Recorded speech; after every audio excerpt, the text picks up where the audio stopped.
tenemos que hacer un pequeño recorrido histórico para poder pensar por qué se llegó a ver que ninguna de las metodologías que toma la epidemiología servían para explicar los contextos actuales. Y hubo un intento, digamos, más hegemónico, como es la epidemiología y la teoría del riesgo, pero el intento que hace la corriente latinoamericana, casi le diría que de la mano de Jaime Breil, aunque no es exclusivo de él, pero sí es el representante, digamos, pero uno no podría olvidarse ni de Samaja, ni de Cristina Laurel, ni de Naomar Filo, para poder hablar y entender un poco más esto. Lo que es cierto, que lo vamos a ver como al final, yo les voy a ir haciendo un cuentito, que de alguna manera podamos entender cómo fueron las corrientes epidemiológicas a través del tiempo y en qué cosas se preguntaron. O sea, yo no les voy a hablar de tasas, no les voy a hablar de razones, ni de probabilidades, ni de desvío estándar, aunque uno por ahí lo pueda nombrar. No vamos a hacer eso, sino lo que vamos a tratar de entender es cuáles son, de alguna manera más la epistemología, de dónde se asientan y qué tratan de ver. Entonces me veo obligada a arrancar de alguna manera con esta parte histórica para que podamos entender cuál es la idea central que lleva adelante la epidemiología crítica, que tiene esta idea de integralidad, pero de mirar el mundo, yo digo como si fuera, uno puede mirar el mundo, si pongo un cono y agarro el cono, lo pongo todo en mi cara y la puntita del cono así, entonces miro pedacitos de la realidad. O puedo poner el cono al revés y tratar de mirar el mundo y mirar cómo funciona todo eso, y eso es muy complejo. Entonces, tratar de ir viendo cómo se llegó a pensar y a ver que las demás formas de la epidemiología no nos daban respuesta a lo que realmente nos pasa. Entonces, la primera pregunta entonces sería, ¿qué es la epidemiología? En realidad hay muchas definiciones a través de la historia, pero en general siempre están relacionadas a cómo se distribuye la enfermedad en las poblaciones. O sea, si uno piensa en la humanidad y piensa, siempre el hombre estuvo preocupado, el hombre en términos genéricos, ¿no? Digamos el Homo sapiens, por el sufrimiento, el padecimiento y el hecho de morir. Así que siempre buscó, miró el cielo, miró los astros, miró la tierra, la montaña, creó sus dioses buscando respuestas. Así que también las definiciones tienen muchísimo que ver con las épocas históricas. Muy probablemente no definían la epidemiología, pero sí se sabía que en tal lado se enfermaban más que otra de algo, que la gente se moría. En este sentido, todas esas formas de distribución se pensaron, digamos, la epidemiología dijo es necesario contar de qué y para qué, pero también por qué. Ahora, ese por qué fue lo que fue cambiando en la historia, porque buscaron no una causa o muchas causas, o una multiplicidad de causas, o como habla la epidemiología crítica, las determinaciones históricas. Entonces, una definición que abarque todo eso sería muy compleja, pero bueno, yo creo que la mejor definición es la de Naomar Almeida Filo, que dice que es la ciencia que estudia el proceso salud-enfermedad, analizando la distribución poblacional, los factores determinantes del riesgo, lesiones y eventos asociados a la salud, proponiendo medidas específicas de prevención, control o erradicación de enfermedades, daños o problemas, de protección, de promoción o recuperación de la salud individual y colectiva, produciendo información para tomar decisiones en la planificación, administración, evaluación de sistemas, programas, servicios y acciones de salud. Uno dice, ¿todo eso es? Sí, sirve entonces para analizarlo, para diagnosticar, pero también para proponer, resolver. Y tiene puesto allí estrategias como la prevención, como la promoción. Y cada una de estas cuestiones en sí mismo es un tema profundo de análisis.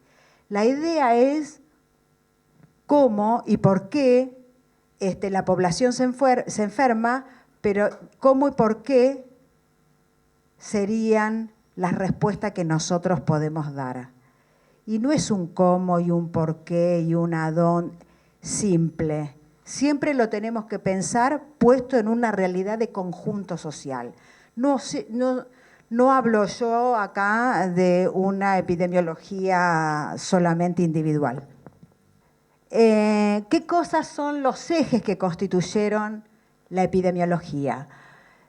Digamos, el origen de la epidemiología, si yo estoy tratando de ver de qué se enferma la gente, una materia básica, digamos, la clínica médica, es decir, la historia de la medicina lo tiene incorporado. Pero ¿qué mira el cuerpo? ¿Por qué se enfermó este cuerpo? Puesto en la biología humana. Ahora, la clínica médica, también me decís, bueno, tengo un caso, tengo dos. En el caso anterior ya vi varios casos que con esta cantidad de síntomas, más esto, puedo decir, le pusieron nombre, es una enfermedad así, que evoluciona así, que le pasa lo siguiente. Entonces la cuantificaron y la epidemiología usó de ambas cosas. Ahora, la medicina social dijo, además de eso y de no tener una visión individual, pensó qué nos pasa en conjunto y cuál es la praxis. La medicina social se alimenta tanto de la clínica como de la estadística y viceversa. Digamos, los ejes de la epidemiología son esos, la biología, la cuantificación y la praxis. Lo que cambia es desde dónde lo miramos. O lo miramos para un sujeto, para el individuo, o hacemos una mirada colectiva.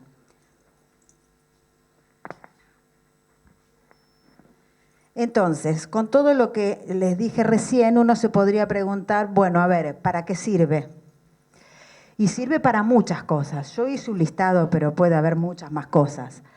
Me parece que estas son las cosas centrales. Estudio de los determinantes del proceso salud-enfermedad-atención, analizar una situación de salud, nos sirve como instrumento para la vigilancia epidemiológica, para la creación de nuevos métodos de estudio, porque no nos alcanza con lo que tenemos a veces, evaluación de programas y medidas de salud pública y también como una herramienta política. Esto de una herramienta política casi es un agregado que se me fue ocurriendo en la medida que uno en el tiempo va analizando. Si bien Breil habla de que también es emancipadora, yo creo que es una herramienta de la política social fuerte.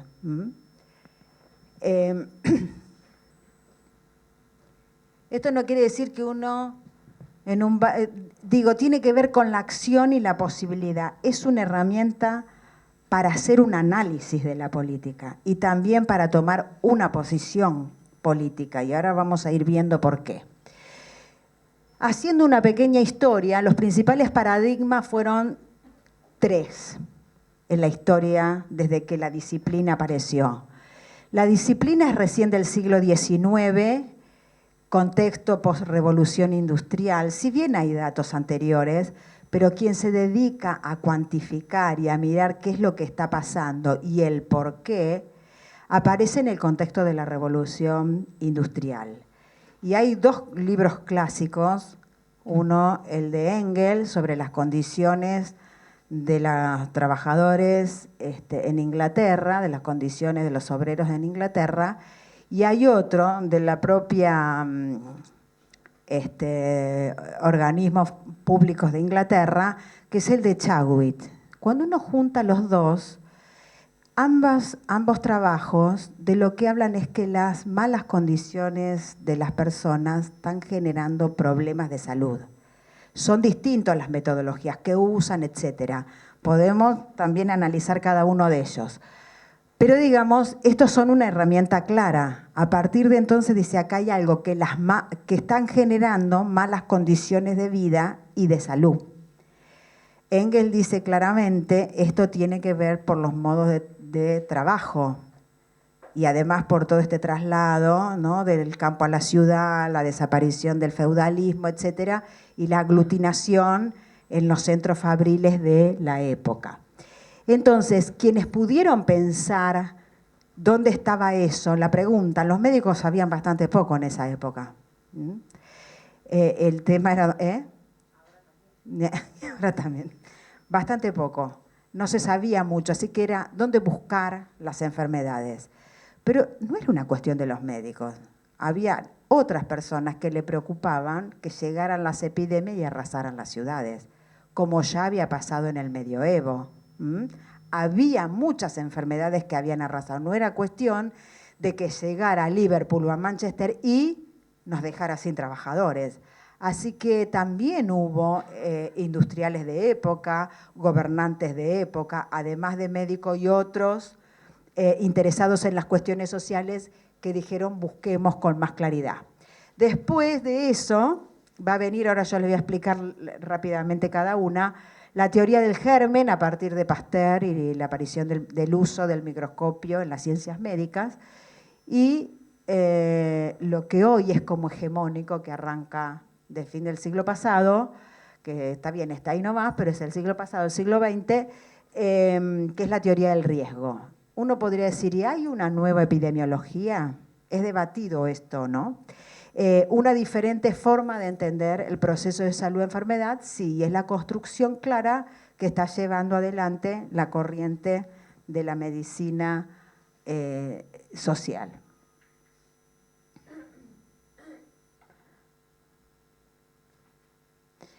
Entonces, rápidamente, la primera visión, y quiero que reparen en esto, yo voy a hablar de una visión social que es la primera de todas. Después viene la visión biológica. ¿Se entiende? Primero, y de ahí nos viene el nombre también de medicina social, desde ese entonces. Ese modelo social primero que tiene, yo puse ahí Ramazzini, que era un italiano que estudiaba que la gente, según el tipo de trabajo, posturas, etcétera, se enfermaba de algo y lo relacionó, que la enfermedad tenía que ver con el trabajo. Bueno, Villarmé, Virchow, Peter Frank, todos ellos dijeron las condiciones de vida y de trabajo están relacionadas con las condiciones de salud, indiscutiblemente. Ellos, esta frase le pertenece a Virchow, dice, la pobreza era la incubadora de las enfermedades. Pero él no se queda solo con diciendo, bueno, las malas condiciones de trabajo y de vida de la gente hace esto, sino que también responsabilizan y dice, ¿esto de quién es? ¿Quién lo arregla? ¿Cada uno de nosotros? ¿Los vecinos, digamos? ¿O la intervención del Estado? Y esto también es de Virchow. Bien, había dentro de la visión social también estaba el modelo sanitarista. El modelo sanitarista sostenían que, ¿por qué teoría de miasma? Bueno, porque como no encontraban explicaciones, decían, no sabemos bien dónde está acá en el ambiente, anda, pulula. Tenía que ver con esos olores, con ese clima, con ese hedor, ¿no? Piensa en contexto de la revolución industrial, eso que no sabemos bien dónde está, pero que está presente, es el que enferma a la gente. Entonces, como tenía que ver con esta cuestión tan importante que es con esa mirada de la integralidad, de que uno mira algo, huele y reconoce cuestiones de los lugares. La forma de organización, no que la estudiemos administrativamente con un cuadro, no, es algo que uno lo percibe y ese es el ojo social que la medicina social busca. Entonces, en ese momento, eso que no se sabía bien qué era, sí ¿no? Decía, lo que provocaba era algo impreciso, pero estaba en el ambiente. Y entonces ellos empezaron a decir que había que mejorar. Entonces, por ejemplo, una de las cosas que se hicieron fue rápidamente trabajar sobre mejorar el medio ambiente, el aire puro, el agua pura.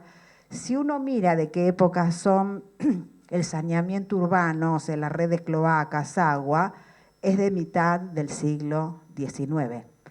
Exactamente con ellos, ¿no? El modelo más sanitarista como el modelo más higienista, ambos impulsan estas cuestiones. Dicen que las condiciones climáticas estacionales de vivienda y de trabajo causan enfermedad. Entonces impulsan campañas pro aire, pro agua y pro alimentos puros. Esto se divide incluso, porque uno dice que el problema era que vos sos un sucio, mugriento, que no te lavás. Ahora, si yo te doy agua, te tenés que lavar. Hay como una idea de que no se piensa cuál es la cultura, cómo viene siendo la gente, sino que se responsabiliza al individuo de su propia higiene. Ahora, ¿alcanzaba? No, tampoco. Había que higienizar lo urbano. Porque si vos no tenés donde hacer eliminación discreta, recolección de basura, etcétera, pero además había que limpiar un poco el aire.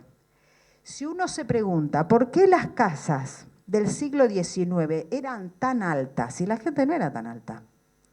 ¿Y por qué tenían banderolas las casas? ¿Ustedes saben? Para que se ventilen los ambientes. Esta corriente hegemónica de época que hablaba del higienismo hablaba de esto. Ni le cuento con la tuberculosis. Entonces había que abrigarse, pero arriba dejamos abierto para que el aire circule y cambie. Algo que todavía hacemos, ¿no? Ventilen los ambientes. Bueno, esto es de esta época. Muy bien. Entonces, un resumen corto. ¿Qué es la visión social de la teoría del miasma en esa época? La enfermedad era, digamos, consecuencia de las condiciones insalubres. Nadie discutía eso de los que sostenían esta visión social. Las condiciones ambientales son los determinantes primarios de las enfermedades porque ellos sostenían que estaban en el ambiente. Pero no tenían en cuenta de los factores que determinaban las prevalencias de eso. Solo describían, pero no decían el problema es que llegó la industria a la ciudad, sino la consecuencia nada más miraban. Muy bien, mientras que ya llegando hacia finales del XIX, donde todavía había mucha gente que sostenía esta parte del higienismo, que llegamos hasta, por ejemplo en Argentina, hasta los años 20, con total tranquilidad, llevando adelante políticas con estas medidas, o sea, se superponen, no quiere decir que cuando hay una no existe la otra. Aparece la teoría más de visión biológica, pero claro, pasa que la medicina toma varias cosas de la física, pero digamos, piensen que toda la revolución industrial trajo muchos aparatos y el descubrimiento, el aporte del microscopio fue utilizado por la medicina y acá miraron vía microscopio los gérmenes, el gran responsable. Hay que ser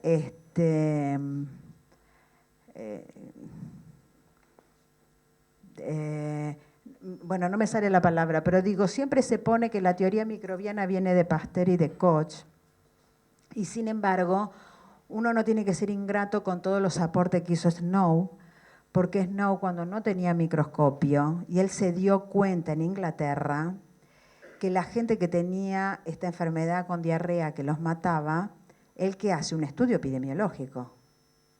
Él mira y dice, la verdad que la gente que está enferma es de allá.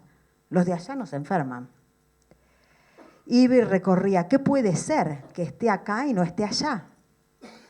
Va puerta por puerta preguntando qué hacen, qué esto, qué comen, de dónde sacan el agua. No había agua potable, agua corriente. De aquel pozo. Entonces empieza a sospechar que había algo en el pozo, que además del agua. Él lo que determina es que decide, se pelea con todo el mundo y dice el pozo se cierra, de acá no se saca agua. porque había otras personas que habían enfermado, pero casualmente habían ido a buscar agua a ese pozo. Él lo que descubre que había algo que se transmitía en el agua también, un microorganismo del agua. Lo que pasa es que no lo podía ver, no tenía instrumento para convencerse de eso. Entonces, cuando siempre se habla de que el padre es Pasteur y qué sé yo, la verdad es que uno tendría que hacer un reconocimiento a Snow de que fue el primero, sin tener instrumento, de darse cuenta del mecanismo. Entonces, ¿qué pasa con el microscopio? Descubren, lo ven y dicen, acá está, no está en el aire en ningún lado. Mira, tiene nombre y apellido, un bichito. De ahí en más, la propia medicina dice, bueno, todo tiene una causa. Hay un bicho que después me genera. Después describimos cuáles son los síntomas, esto y el otro, y el desarrollo de la enfermedad. Pero ahí está resaltado, la enfermedad es la presencia activa de un agente biológico que causa la patología. Punto. Eso hizo que la epidemiología dije, bueno, a ver, contemos, ¿cuántos se enfermaron? ¿Cómo lo diagnosticamos? ¿Cómo sabemos que está? Hay que hacer, ¿no? Implementamos, bueno, el laboratorio para detectar si lo tiene o no, busquemos rápidamente remedios o paliativos para resolver esto y ahora cuantifiquemos para ver cuál es el problema a partir de la causa. Así que si vos te enfermabas era porque vos eras o sucio, o no hacías lo que los médicos te podían indicar, que se sabía poco, pero la responsabilidad en última era que tenés un organismo débil, que viniste, digamos, fallado. Va. Y como sos pobre, peor todavía. Así que la pobreza era, como algunos teóricos han sostenido, como una raza diferente, ¿no? Esto es una teoría de las etnicidades y el racismo, es muy claro. Entonces, como sos pobre, es más fácil que te enfermes. Ahí aparecen algunas concepciones embromadas, diría yo, cuando se habla de las enfermedades de la pobreza. Las enfermedades no son de la pobreza. Las condiciones de vida de los pobres aumentan la probabilidad de que vos te enfermes de eso. Pero resulta que ya en el siglo XX dijeron, bueno, no, pero a veces si te pica el mosquito, también hay algunas otras cuestiones, porque hay algunas personas que la pica el mosquito y no se enferman y otras sí. Unos están en contacto con el virión cólera, unos se enferman y otros no. Entonces, ¿de qué dependía todo esto? Bueno, empiezan a ver que había otras cuestiones, porque había enfermedades que no eran infectocontagiosas. Y esto tiene que ver porque el mundo va cambiando, pero el modelo de producción también va cambiando. La gente empieza a vivir más, la medicina dio respuesta solo a algunas cuestiones, pero aparecieron enfermedades que se expandieron. Hubo más enfermedades con otras características a la de la época anterior. Y esto también es para poner, antes se enfermaban de otras cosas, las que nos enfermamos ahora. ¿Y eso con qué tiene que ver? ¿Cómo lo mido? Con un microscopio no puedo. Así que esto también hizo dentro de aún la visión biológica buscar otras formas de cuáles son las otras causas. Por supuesto que en la visión biológica sería algo así la carga genética que cada uno tiene, la predisposición, los antecedentes, etcétera. Y se quedan ahí en una cantidad de factores y causas que llegan a enfermar a una persona. Y de alguna manera dice, hay un agente que sería, digamos, el bicho o algo que está generando la enfermedad, la persona y el ambiente, ¿no? El ambiente tomando como la sociedad. Son las condiciones del estado de un individuo y una población. La enfermedad, entonces, es causada por múltiples factores que actúan como determinante de los riesgos a enfermar. Y ya acá empieza a hablarse de que hay alguna otra cuestión, pero que tiene que ver con un riesgo, ¿no? Va modelándose la teoría del riesgo más actual.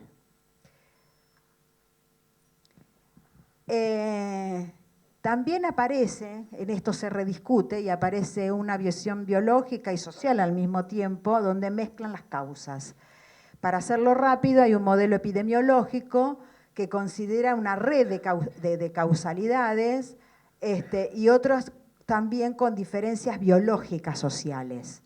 No eran lo mismo los negros que los blancos, etcétera, no solamente raciales, sino también que había ciertas cuestiones que tenían que ver cómo yo me alimentaba para tener una predisposición diferente. Entonces dice, bueno, no es solo el cuerpo, también tiene que ver el alimento, tiene que ver, ¿no? Donde vivo, la contaminación, digo, del smog, por ejemplo, que eso se habla bien en el siglo XX. Entonces, tienen en cuenta tanto las condiciones y los estilos de vida como los factores biológicos y la predisposición individual de los factores externos. Entonces, esto es lo que le va dando junto, este es el modelo epidemiológico, así se llamó en su momento, con el modelo ecológico, que también triangula agente, huésped y ambiente, es decir, el que provoca, la persona y el ambiente, en un contexto de varias dimensiones, de 3 dimensiones, o sea, lo hacen como una pirámide donde está la interacción permanente. Y dice, estos factores están relacionados y tienen efectos entre ellos. Es como decir, bueno, yo vivo al lado de una fábrica y además tengo una predisposición genética a tener problemas bronquiales o fumo o lo que sea. Entonces, entre la incidencia de la fábrica, que es una fábrica de amianto, vamos a poner, más mi condición, más, o sea, y es que además vivo al lado de la fábrica, porque las fábricas normalmente no están en los centros de las ciudades, sino en zonas de afuera, esos 3 elementos me predisponen a mí a tener un EPOC o una insuficiencia respiratoria, etcétera, etcétera, y lo explico por esas 3 dimensiones, porque son 3 cosas que interactúan, donde yo no quedo afuera. Entonces, la idea es que hay muchas causas, lo mío, lo del ambiente, lo de que yo sea pobre, incorporan clase social, ¿no? La forma donde uno vive. Entonces, cada factor tiene un peso específico. Lo que dice la medicina social, la verdad, es que no se diferencian esos factores específicos, ni buscan las causas de atrás, ni mira cuál es el peso, qué tiene más peso, la predisposición mía, la fábrica, ¿qué es lo que tiene más peso? Queda todo en el mismo lugar. Entonces tampoco, en ese sentido, sería una respuesta adecuada. Entonces viene la última y hegemónica todavía, que es la teoría del riesgo. Voy a hablar un ratito de esto para poder entender dónde se para la medicina social. Dice, tenemos factores determinantes. Aquellos factores, no estamos hablando de determinaciones, de factores, de cosas que inciden directamente sobre. Entonces tengo, esos factores determinantes tengo 2. El factor de riesgo, que puede ser de una persona, y el del grupo de riesgo. Grupo de riesgo es, uno dice, bueno, los niños menores de 1 año es un grupo de riesgo para tal o cual enfermedad. Los niños que tienen problemas de enfermedades respiratorias durante, digo cualquier cosa, no soy médico, menor de 5 años y tuvieron estos problemas, tienen factor de predisposición A. Los ancianos tienen más predisposición a tener hipertensión que los más jóvenes. Bueno, los factores de predisposición genéticos, familiares, etcétera. Entonces, yo puedo estar en un grupo de riesgo a enfermedades de una cosa o de enfermedad de otra, por la edad, por ser mujer o varón, por no el grupo de riesgo del cáncer de mama en determinada edad, etcétera. Además puedo decir, bueno, lo puedo asociar al estrés, a que fumás, a que estás frente a tal contaminación. Todo esto participa. ¿Qué es lo que te dice la teoría del riesgo? Si vos estás dentro del grupo de riesgo y además tenés todos esos otros componentes individuales más los sociales, te aumenta la probabilidad de la ocurrencia de una enfermedad. Se corre en algún punto de que solo me toque a mí en forma individual y hasta puede mirar un grupo humano, porque puede decir, bueno, hay un factor de riesgo para la gente que está al lado de la zona industrial, vamos a decir polo petroquímico en Avellaneda, en zona inflamable. Tiene un factor, es un grupo de riesgo de un montón de enfermedades por los contaminantes que hay. ¿Tiene un factor de riesgo? Sí, el tolueno y todas las cosas que tiene la contaminación de villa inflamable. Con lo cual, ese barrio y esa zona tiene más probabilidad de tener varias enfermedades relacionadas con ese factor de riesgo. Entonces ya se relacionan varias cuestiones. Usa de la estadística, porque usa la probabilidad, no dice absoluto, sino que te aumenta la probabilidad. Puede decir que está territorializado y puede decir que tiene mucho que ver con el asentamiento del polo petroquímico ahí, de las fábricas que hay ahí. Ahora no, pero en un momento se fabricaban pilas, muchas clases de solvente y muchas clases de combustibles que están en el aire, entonces hay talio, etcétera, que se van absorbiendo. Se hicieron muestras y se encontraron en maestras, y eso talio, por ejemplo, en zona inflamable. Pero los chicos tienen mucha carga mucho nivel de plomo en sangre, por ejemplo, y a veces no son solo cosas que están en el aire, sino donde ellos juegan. Ahora miramos un grupo de riesgo niños, y a veces nos olvidamos de los cartoneros, que cuando van con sus cartones también lo hacen sobre el piso contaminado. Ahora, yo solamente le hablo de grupos, niños, trabajadores informales, un territorio y una... La teoría del riesgo lo explica, y lo explica así. Bueno, sí, no es un individuo, les pasa a todo, etcétera. Muy bien, tienen más probabilidades de enfermar. ¿Cuál es el paradigma, es decir, las ideas centrales que tiene y por el cual creció como idea fuerza y es hegemónica como modo de pensamiento epidemiológico actualmente? Bueno, cuando las enfermedades infecciosas empezaron a decrecer, no porque no haya, sino porque la medicina encontró respuesta a bioantibióticos, etcétera, en realidad aparecieron otras, como las crónicas degenerativas empezaron a aumentar, ¿no? Entonces hubo una pregunta, ¿qué está pasando acá? Ahora que solucionamos una, se nos aparecen otras. El infarto del miocardio es una de las más características, las cardiovasculares. La nueva lógica, entonces, se va rechazando esta idea que no es una causa y un efecto, también se incorpora la lógica de la probabilidad, pero lo que aparece con fuerza en la teoría del riesgo es la exposición. Una exposición está asociada a un evento y aumenta la probabilidad de que ocurra. Es si yo estoy expuesto a. Cada una de esas X sería un factor de riesgo, que incluso hasta algunos pueden interactuar.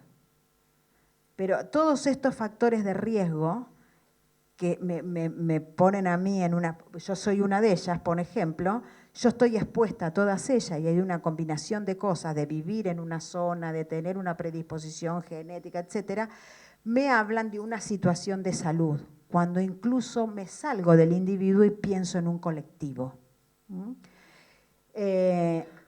Yo acá puedo decir que no es lo mismo la situación de salud dentro de Argentina, del noroeste, del nordeste, del sur, de la pampa húmeda o de la zona cordillerana o de Cuyo, como lo quieren llamar. Porque hay cuestiones ambientales, pero también hay distinto tipo de producción y me va a determinar una situación de salud. Ahora, si yo me quedo solamente a qué me expone eso, puedo decir, bueno, en la pampa húmeda, que no hay cordillera que me atajen los vientos y que no tengo casi fábricas, tendría que tener bajísima tasa de enfermedades pulmonares, porque la verdad que ahí es donde tengo el aire más puro. Por ahí hay viento y tierra. Y sin embargo no es necesariamente por eso. Digamos, me disminuye el factor de riesgo contaminante. Y entonces sí me explica que en el conurbano tenga más, que las condiciones de la ciudad de Buenos Aires, tendríamos que llamarlo de malos aires, tenga más que ver con los asmas de los niños, etcétera, etcétera. Sí, porque tengo un montón de factores. ¿Todo eso me lo explica? No necesariamente. La teoría del riesgo te lo explicaría ahí y dice, bueno, porque vivís en el campo, porque estás expuesto a esto, por tu predisposición, porque vivís en Ciudad de Buenos Aires, porque vivís en el nordeste o donde te haya tocado vivir. Entonces, esta lógica de la investigación que lleva adelante la teoría del riesgo, ¿qué trata de hacer? Determina si existe asociación entre factor biológico, social, que es la exposición, y un estado de salud evento. Una vez que establece, que mira que vos estás frente a eso, infiere si existe una relación de causa entre esa exposición y el desarrollo de la enfermedad. Si está, confirma y dice, bueno, la exposición le dio enfermedad. Si no está, bueno, buscamos otras explicaciones. Puede ser que te tocó al azar o puede ser tu carga genética, como se habla ahora, ¿no? Intervenir sobre la causa, ¿qué hacen? Bueno, si la encontramos, intervengo sobre esa causa para mejorar la situación de salud. Incluso puede ser que me enfermé de leucemia en las Torres de Wilde por el PCB, ¿cómo era? El PCB. Bueno, entonces, ¿qué hago? ¿Cuál era la causa? ¿El PCB? Bueno, hagamos todo para cambiar el PCB. Cambiamos el PCB de ahí y ya está. Casi que uno podría no estar en desacuerdo con muchas de estas cuestiones. En resumen, la epidemiología en general nació con un marco positivista ya en el 19, ¿no? Y fue formulando modelos teóricos para cuantificar esos procesos y esos eventos permanentemente. El objetivo que tenía la epidemiología más clásica y en forma muy general era conocer la causa y la frecuencia. Cuántas veces se daba esa enfermedad, etcétera, para ver qué hacemos. Esa epidemiología clásica también va tomando la relación entre la causa y los verdaderos efectos que eran los determinantes de ese momento. Después encontramos que la idea de unicausalidad no alcanza y pasamos a la de multicausalidad, ¿no? Porque por los factores genéticos, ambientales, y entonces también se ve que aún si no se articulaban, si no se los miraba en forma interrelacionada, tampoco me daba una verdadera respuesta. Esta situación fue la que impulsó la idea y la teoría de la epidemiología de riesgo, con la base fuerte de la probabilidad dada de la mano de la estadística. Entonces, bueno, esto es una cuestión muy investigativa que no va a leer. Reflexionando entonces, para ver si la teoría del riesgo también me habla de determinantes. Y acá es importante, porque muchas veces confundimos determinantes con determinaciones, que es lo que intenta hablar la medicina social. Si yo me quedo solo con los determinantes, me quedo con factores. Y no alcanzamos a explicar todo con los factores. Los factores no pueden ser lineales. Y por más que juntemos 50 factores que nos causen la enfermedad, tenemos que poder mirar por qué existen esos factores, qué dieron lugar a la existencia de esos factores para que luego ocurra lo otro. Pero al mismo tiempo, cómo esos factores pueden cambiar de una época a otra por distintas cosas, por la propia dinámica de la sociedad, en tanto económica, en tanto política, pero también en tanto lo que vamos modelando nosotros como ciudadanos, como movimientos sociales, con luchas, y esto al mismo tiempo da una propia especificidad hasta de país, que nos hace diferentes. No solamente nos enfermamos diferentes, vivimos diferentes, sino que esto tiene que ver con la propia lógica y la especificidad de cada país. Entonces, seguramente ya vieron en el curso que los modos de vivir y las formas de reproducción social de los grupos determinan esas formas de vivir, enfermar y morir de la gente, ¿no? O sea, sabemos perfectamente que si vivimos, comemos, hacemos determinada cosa en un lugar o en otro, también tiene mucho que ver a cómo voy a morir, de qué voy a enfermar y voy a morir. ¿Depende de mí? No, no depende de mí. Del lugar donde me tocó nacer y reproducirme. Entonces yo que nací en el campo, por ejemplo, fui la ovejita negra de que un día me quise venir a la ciudad a estudiar. Pero digamos, también hay una impronta de esto, de el desarrollo y la perspectiva que uno tiene. Ahora, ¿alcanza con la visión de Susan? No, para nada. Ni la de ninguno de ustedes solos, ¿no? Tenemos que poder mirar esto, qué le pasa, cómo vive la gente, cómo piensa la gente, cómo se reproduce, no solamente biológicamente, ¿no? Sus condiciones para vivir, para sostenerse, a dónde le toca vivir y cómo ¿no? Uno migra por ahí de un lugar al otro por distintos intereses personales. Entonces, eso también nos da una forma de vivir, de morir y de enfermar. Entonces, ¿de qué modos dependen esos? ¿No? Si los modos de vivir me van a hablar de la enfermedad y de morir, pero ¿de qué dependen esos modos? ¿Dependen solo de mis hábitos personales? ¿De mi estilo de vida? ¿De dónde me tocó vivir? ¿De la clase social a la que pertenezco? ¿Del género? ¿De la etnia? ¿De la cultura? ¿De qué depende? ¿Hay una sola respuesta para pensar en ese modo? ¿Alcanza entonces con buscar los factores de riesgo, no importa si son uno o muchos, para determinar si tenemos buena o mala salud? ¿Acaso esos factores no se encuentran determinados por otras situaciones que ya son económicas, políticas, ideológicas, o lo microsocial que además también lo está determinando? ¿Qué pasa en todo eso, ¿no? En todas esas determinaciones? El entramado que tienen las relaciones sociales jerárquicas, las políticas ideológicas, de poder que en la determinación del proceso salud-enfermedad.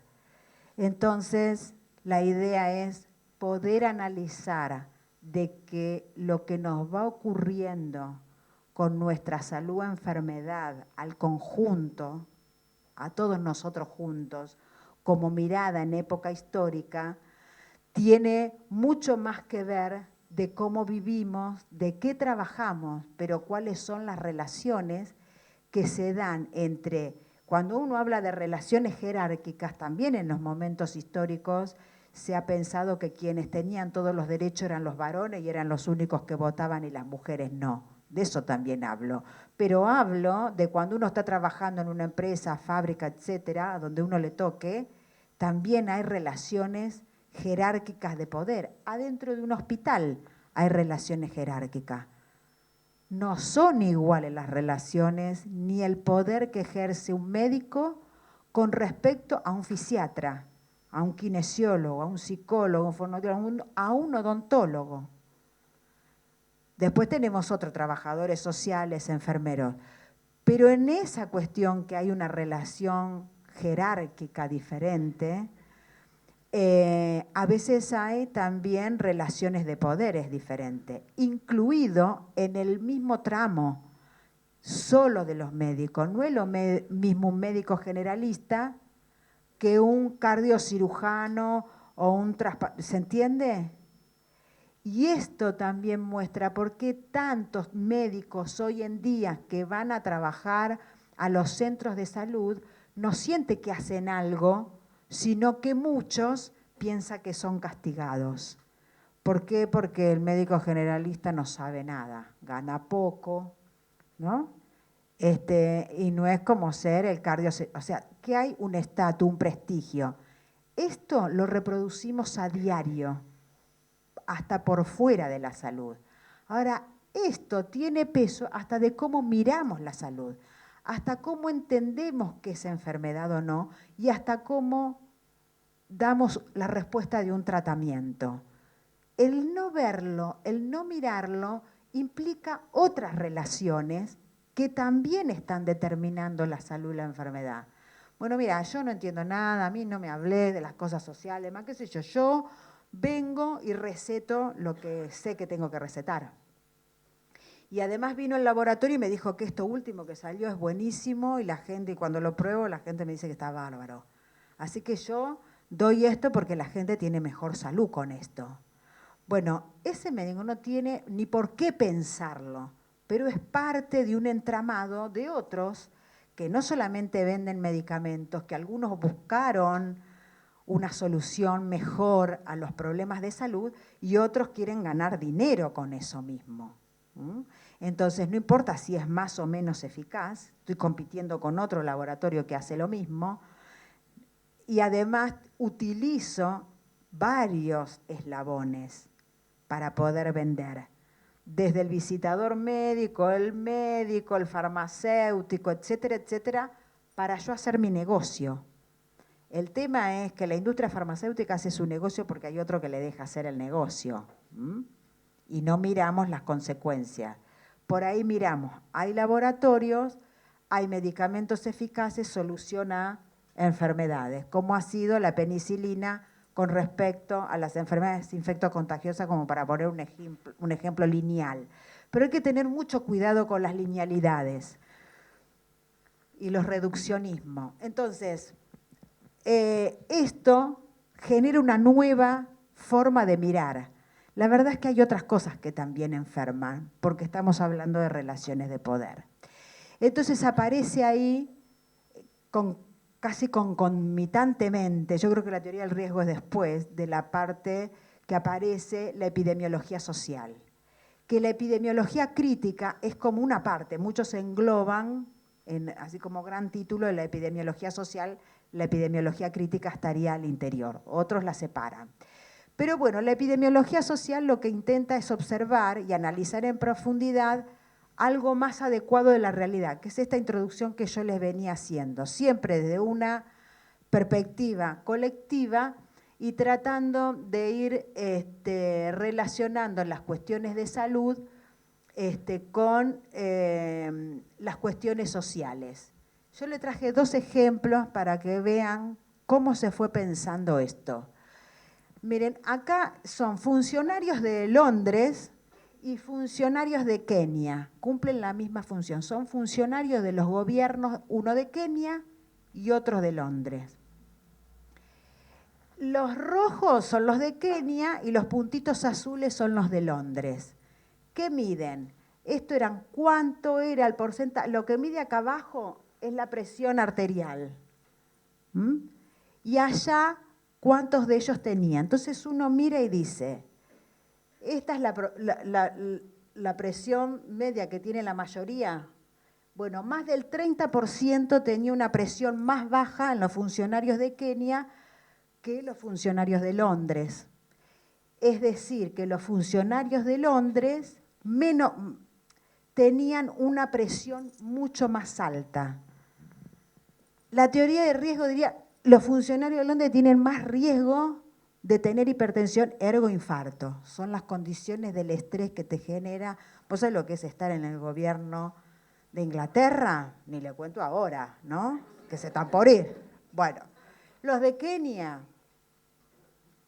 no importa, esto llama la atención, porque los de Kenia son mucho más pobres que los europeos londinenses. Caramba, parece que la pobreza sola no. Acá están hablando de muchas otras cuestiones de las condiciones de vida, que no es lineal tampoco, que porque alguien gane más y sea europeo, tiene mejores condiciones de vida que alguien gane menos en un país más pobre, porque tal vez tenga mejores acceso a muchas otras cosas que el otro. No siempre se mide por dinero. Entonces, esto muestra, por ejemplo, que las condiciones de la presión de estos funcionarios no es una cuestión que sea individual por si fumaban o no. También tenía que ver dónde vivían y cómo vivían, ¿no? O sea, lo que ellos tratan de ver que ya no es un problema individual, sino más social y de población.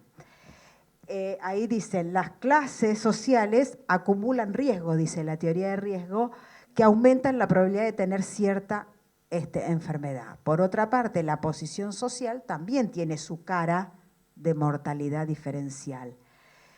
Y pongo como ejemplo el Titanic. Cuando chocó aquel 14 de abril, a la madrugada, murieron 1.517 personas.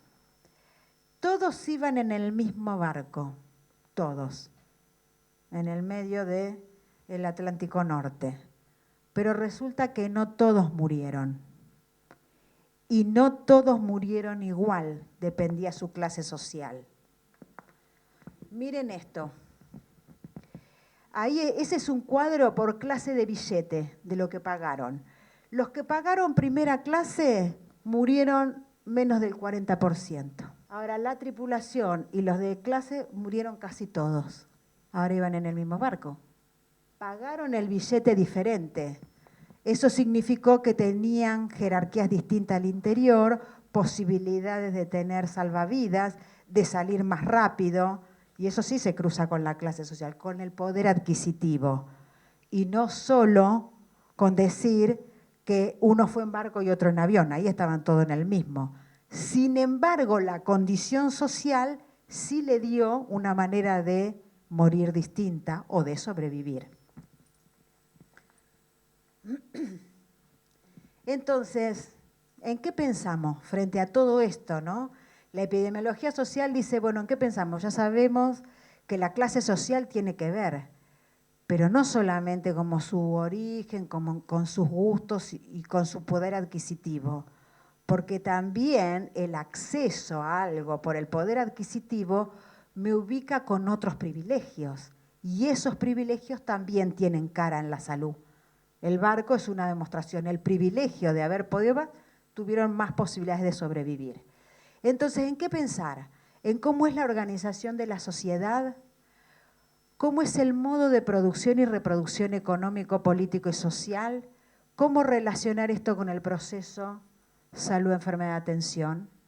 Según estudios de McKeown, para dar una idea de reforzar por qué pensar en esto, decía algo que le dije al principio, que los distintos modos de producción la gente enfermó de distintas cosas. Los nómades, por ejemplo, cazadores y recolectores prácticamente no murieron de enfermedades infectocontagiosas, sí cuando el hombre se asentó, se hizo sedentario, se formó se quedó en algún pueblo y constituyó ciudades y, por supuesto, en la época industrial. Entonces, uno piensa, bueno, el modo de producción tiene que ver, tiene una cara prevalente de enfermedad. ¿Y cuáles son las relaciones de poder que están en juego en cada una de estas cuestiones? Es decir, que lo que no podemos hacer es no poder pensar en las determinaciones sociales que tiene el proceso salud-enfermedad para poder entender de qué hablamos cuando hablamos de la epidemiología crítica o de la epidemiología general y específicamente de la epidemiología crítica. Bueno, cuando uno habla de determinantes sociales, de alguna manera tenemos que recorrer y volver atrás cuál fue el momento en que se pudo hablar de los determinantes sociales. Epidemiológicamente hablando, vino de la mano de la teoría del riesgo, por esta cuestión de la exposición, por esta cuestión de la multicausalidad, y esta multicausalidad habló de factores. Entonces, esos factores que te generan riesgo, se pudo ir viendo que puede haber relacionado con mucha cantidad de cuestiones.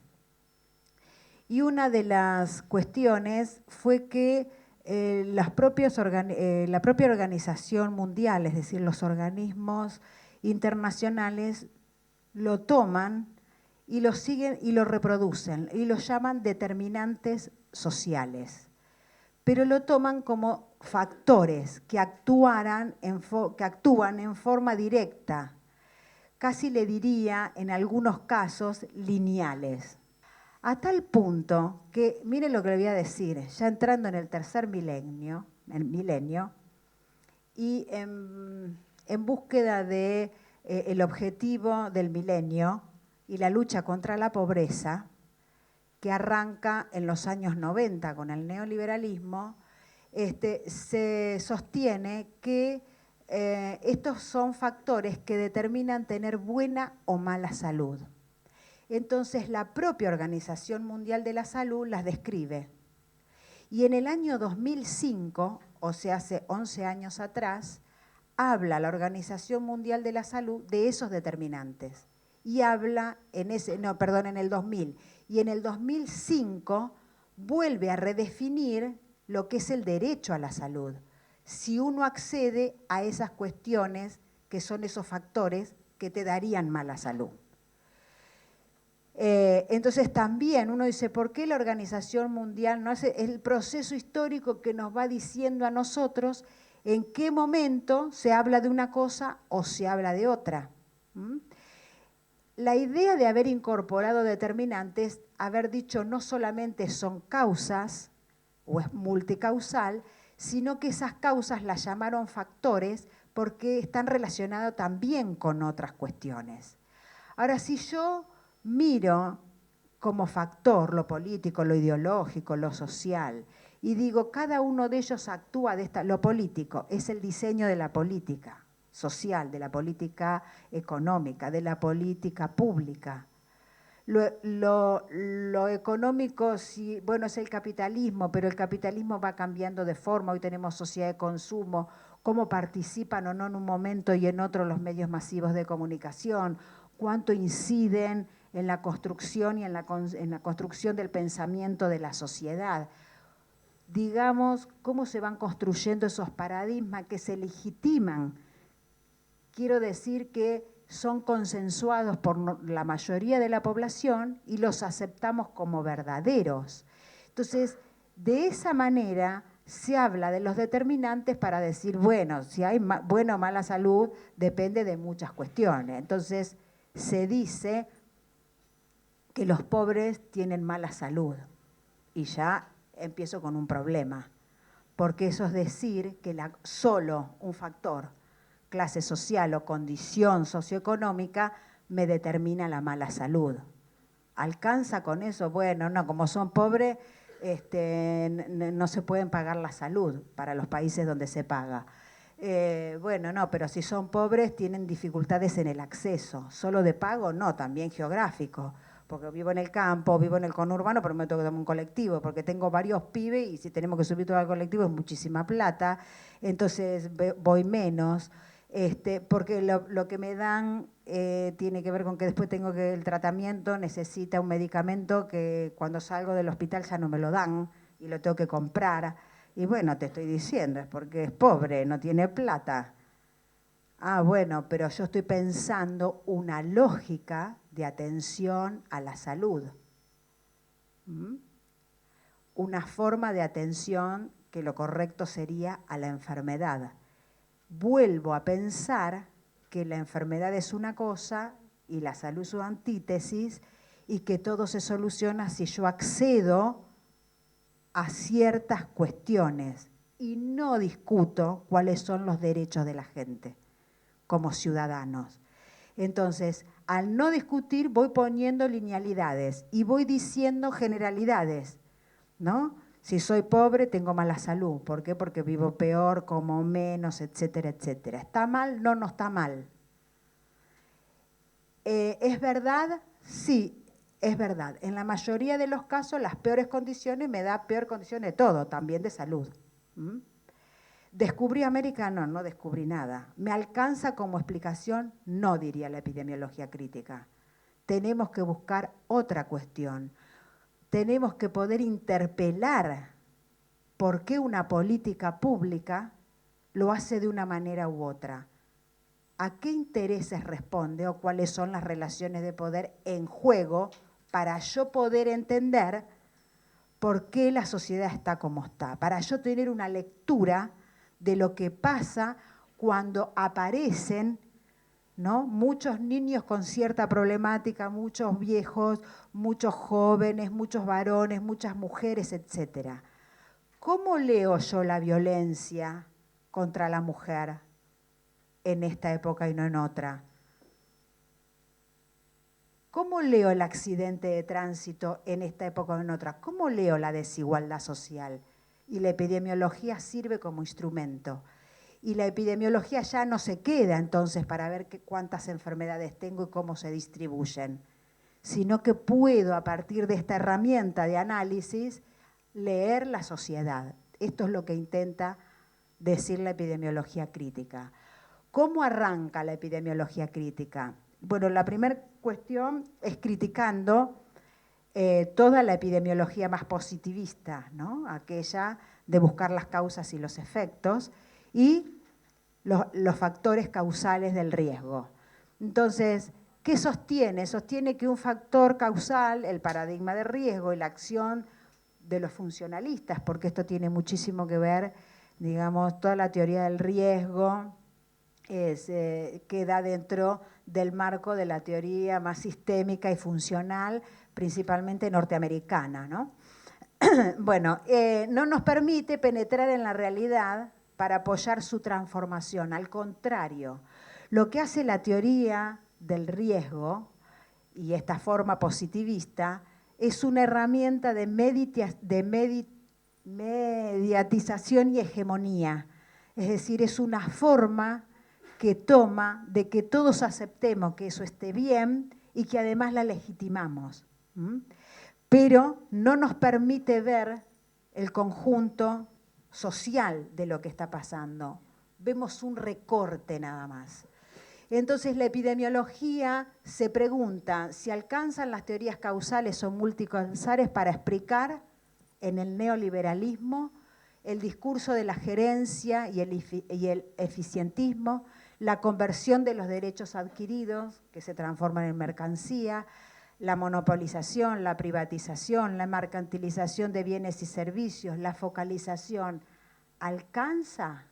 No, no alcanzaba con las teorías unicausales y multicausales, no le alcanzaba. Por eso la epidemiología del riesgo avanza con la cuestión de la probabilidad, porque le es funcional a un momento histórico que necesita readecuar su teoría para explicar el por qué, en este caso, la gente enfermaba. Se necesitaba de una epidemiología especial, con la pretensión, ¿no? Porque se presenta como integral, porque miro todos los factores que interactúan incluido, que enfocara en fragmentos de la realidad, o sea, variables que pudieran ser modificadas sin preocuparse por la totalidad del mundo entero. Y esa es la epidemiología del riesgo. Es, como empecé la clase, ¿no? el cono donde yo miro, me pongo el cono que me cubre la cara, porque yo soy el centro del mundo, eso ninguna duda, y miro realidades cortitas, este sector de la sala, aquel o aquel. Lo doy vuelta y a partir de un agujero chiquito puedo mirar el conjunto. De esto se trata. Se pregunta Braille, ¿qué deja fuera la epidemiología del riesgo? Dice, si yo omito en la salud su condición de proceso dialéctico y multidimensional, no multifactorial de factores, de muchas dimensiones actuando, si además fragmento sus partes, solo miro los niños, los jóvenes, la clase social, ¿no? Por partes. La otra es si asumo o aplico idea de noción de riesgo para explicar la lógica que une esas partes. Bueno, la enfermedad es porque su condición social que lo hace vivir en tal lado, lo hace exponerse a tal cosa y le aumenta la probabilidad, ¿no? Pero miro partes, no miro el por qué está así. No miro por qué existen sectores más pobres de la ciudad o qué hace que en una ciudad un barrio sea rico y haya barrio cerrado y en otro sea pobre. ¿Cómo se hizo esa conformación geográfica? ¿Por qué las fábricas están en un lugar y no en otro? ¿No? ¿Qué le dio lugar a esa conformación? ¿Qué explica esto? ¿Qué explica que en un momento la población era mayoritariamente rural y hoy es mayoritariamente urbana, no en la Argentina, sino en el mundo. Entonces, ¿qué estoy haciendo si dejo todo esto de lado?, dice Braille. Estoy desplazando fuera de mi análisis la noción de el modo de transformar, de la posibilidad de transformar esto. Y en ese sentido, la epidemiología es una herramienta de análisis político y política también. La salud colectiva latinoamericana eslabonó entonces esa construcción integral del objeto salud con una práctica integral de transformación, de pensar cómo podemos hacer para transformar esto, no solo como modo explicativo. La no transformación de riesgos aislados, factores determinantes, sino la incidencia sobre los procesos de determinación que implican los modos históricos estructurales de poder comprender el proceso salud-enfermedad-atención. Ejemplos, podemos poner miles. ¿Qué es lo que intenta decir? Si yo digo que tengo una economía basada en el monocultivo, en transgénico, en agroquímico, en la monopolización, cada una de estas cuestiones me genera un eslabón del modo en que nos insertamos a trabajar, porque como lo que estructura nuestra vida es la inserción al laburo, donde hasta las políticas sociales tienen como ese eje, ¿no? Cubro, no cubro, protejo, no protejo, quién está en el mercado formal o informal, ¿no? Esto es análisis de otra cuestión. Pero si yo digo, la economía avanza hacia un sentido, es industrial, pienso en la revolución industrial. Argentina, con tanta llanura, ¿no?, avanzó en la siembra y en la agricultura, pero resulta que en los 60 era un tipo de agricultura, o en los 30 un tipo de agricultura, en los 60 otro tipo, en los 70 empiezan las semillas híbridas, y yo llego al siglo XXI con un problema, la soja está de los años 70 en la Argentina, pero que sea una cuestión de monocultivo me genera muchas otras modificaciones. Primero, esta es una pata, digamos, soja como semilla. Otra pata es el modo de producir en la tecnología. Antes tenía mucha gente trabajando, ahora tengo máquinas y poca gente y más máquinas, que me hace un desplazamiento demográfico hacia los centros urbanos buscando otras formas de resolver la vida de la gente. Que sea la soja y no el trigo u otro, que igual hubiese sido lo mismo un monocultivo. ¿Con qué tiene que ver?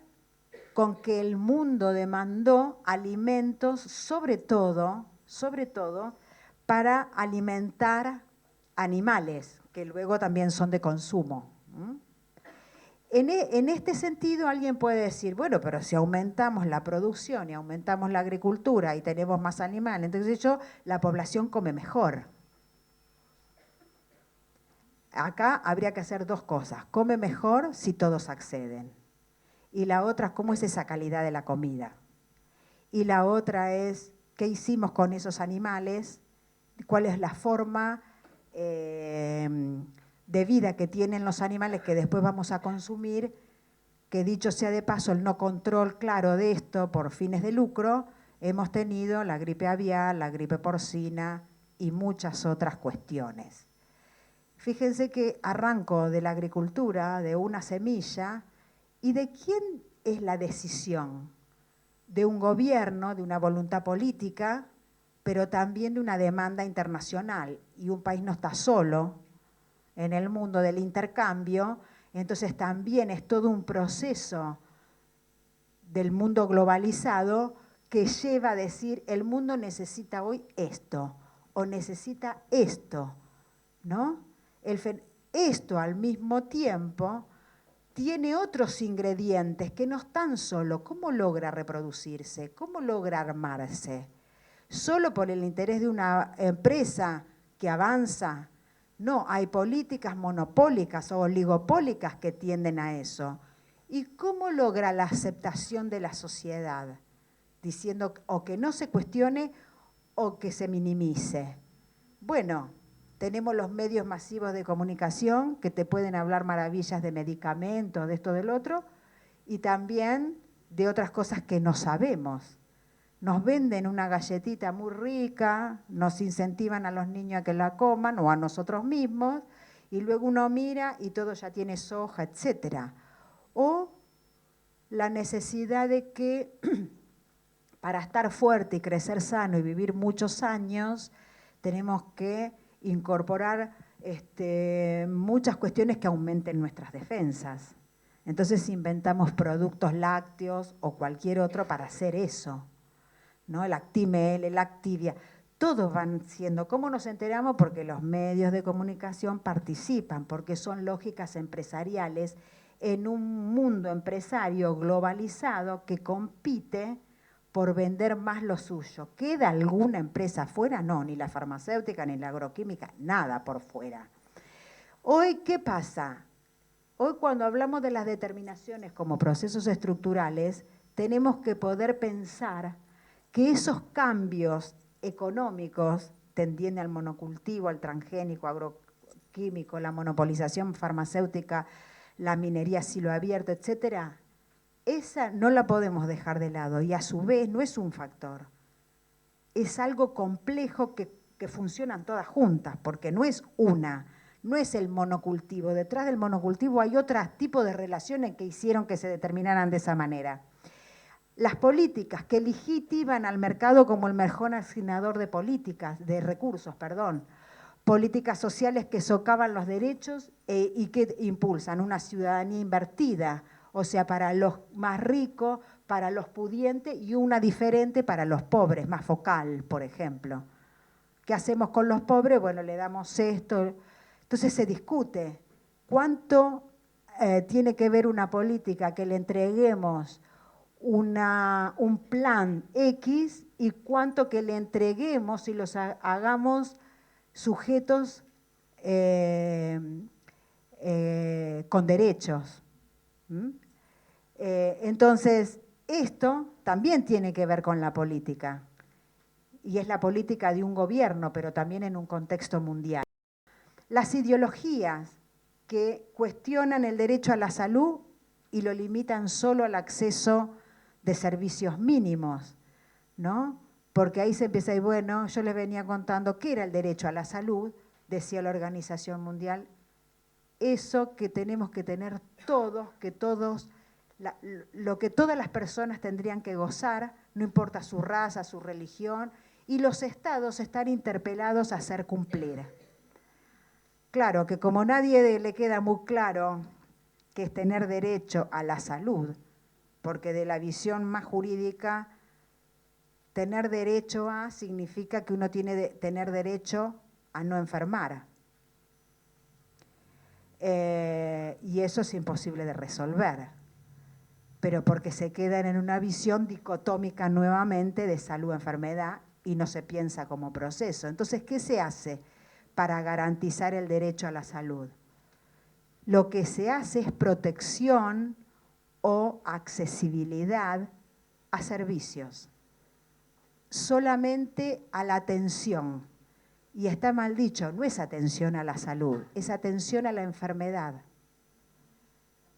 Entonces, ahí, si hacemos servicios solo para pensar en la enfermedad, la primera cosa que estamos haciendo es vulnerando el derecho a tener buena salud.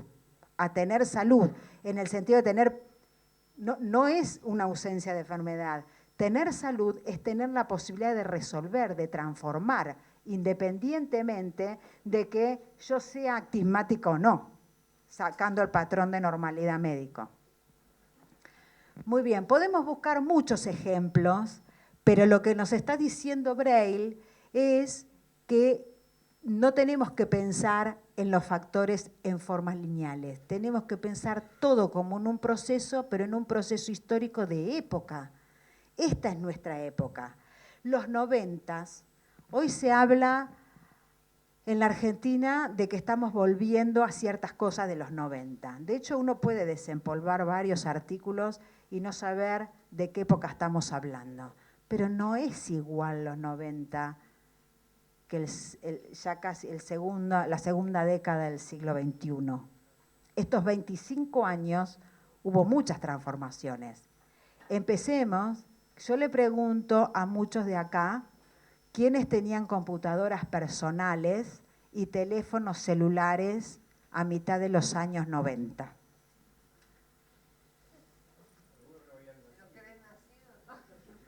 Sí, yo miré unas caras jóvenes, pero hay otros que ya hemos vivido. ¿Se entiende? No los teníamos, no era fácil acceder, ¿no? No era fácil acceder, y era casi una cuestión de privilegio.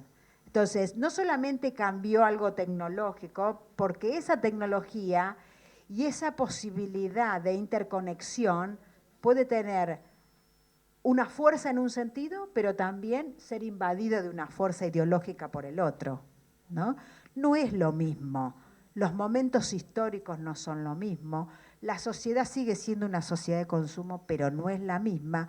Ahora, uno sí puede registrar ciertos valores o ciertas ideologías que tienden a otorgar más derecho a generar y a ¿cómo se dice? Bueno, a pertenecer, a sentirse ciudadano con todos los derechos o sentirse que tiene que andar mendigándolos todavía, porque no alcanzan las leyes.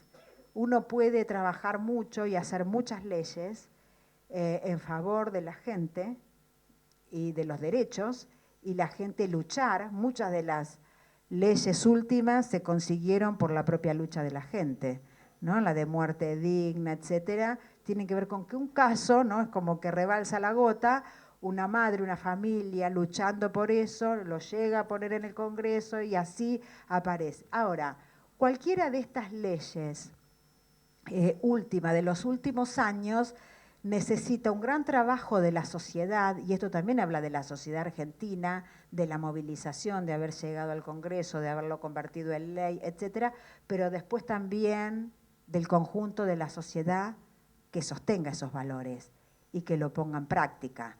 Y ahí también vienen quienes socavan permanentemente para contrarrestar esos otros efectos. Porque la sociedad, en definitiva, es eso, es una lucha constante, constante, por garantizar lo que se tiene y por seguir consiguiendo mejores cosas. Donde uno se adormece, avanza el otro. Siempre es una lucha constante. Entonces, para la epidemiología crítica, las epidemiologías basadas en el pragmatismo y el funcionalismo son cómodas, funcionales, hegemónicas y reduccionistas. Sin embargo, dice Bray, la epidemiología crítica es emancipadora y multicultural, porque acá también tenemos que rescatar todos los aportes de Menéndez, por ejemplo.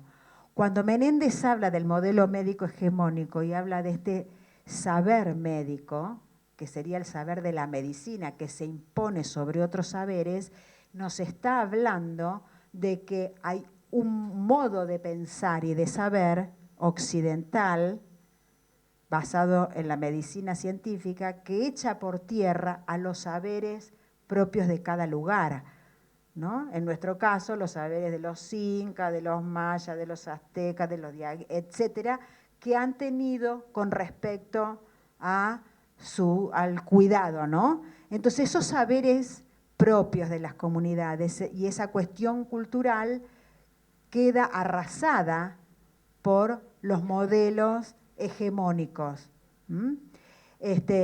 Menéndez ahí habla de la hegemonía o la subalternidad, ¿no? Todo pasa a estar en un segundo plano. Esta epidemiología no prescinde de variables y de modelos matemáticos, sino que propone una triangulación. ¿Qué quiero decir? No es que si uno aborda o tiene ese pensamiento o adhiere a tener una lectura de un pensamiento crítico y de una epidemiología crítica, con eso nunca va a ser un número, no. Al contrario, vamos a sostener, saber cuánta gente está enferma, de qué zona es, qué edad tiene, qué sexo, qué grupo humano pertenece, etcétera, etcétera. También vamos a mirar toda esa multiplicidad de cuestiones que están incidiendo en eso.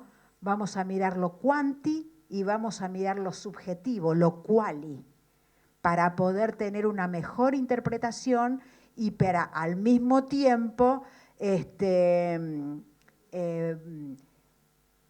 perfeccionar de alguna manera el análisis y tener más instrumento para la transformación. Propone entonces una dialéctica con los procesos históricos. La epidemiología crítica tiene como objetivo perfeccionar, dice también Braille, la conciencia objetiva, o sea, tener esa mirada lo más amplia posible y sacando del caso individual o de la subjetividad individual, ¿no? Y sobre problemas de una realidad compleja caracterizada por inequidad creciente, trabajando simultáneamente con una conciencia sobre la subjetividad de esos grupos que estamos estudiando, ¿no? Por eso habla como herramienta de impulso colectivo. No quedarnos por fuera como si a todos no, nosotros somos parte y también tenemos una percepción. Entonces, cuando uno habla de método, tiene que tenerlo quanti, tiene que sumarlo, tiene que mirar las probabilidades, sí. Ahora no nos podemos quedar ahí, tenemos que dar un salto más. Y ese salto más no es simplemente que le ocurra a los otros, y esos otros como solo cuerpos andando, sumatorias de cuerpos y de personas. Son personas que conviven, que hacen, que luchan, que tienen idea y que transforman la realidad. Entonces, aprender también lo cultural y subjetivo es importante para poder leer la epidemiología crítica, para poder leer la sociedad, que es una herramienta de la epidemiología crítica. Entonces, ¿ves? No centra su mirada en los casos individuales ni en la técnica única, sino que permite una mirada histórica de las formas que asume el proceso salud-enfermedad en la sociedad, en su conjunto, como resultado de las relaciones de poder. La epidemiología crítica es una herramienta para entender no solamente las políticas sociales, sino el curso que ellas pueden asumir según sea la ideología, la política y la economía, y también las formas hegemónicas de las políticas sociales. Es sin duda entonces una herramienta política y de análisis político.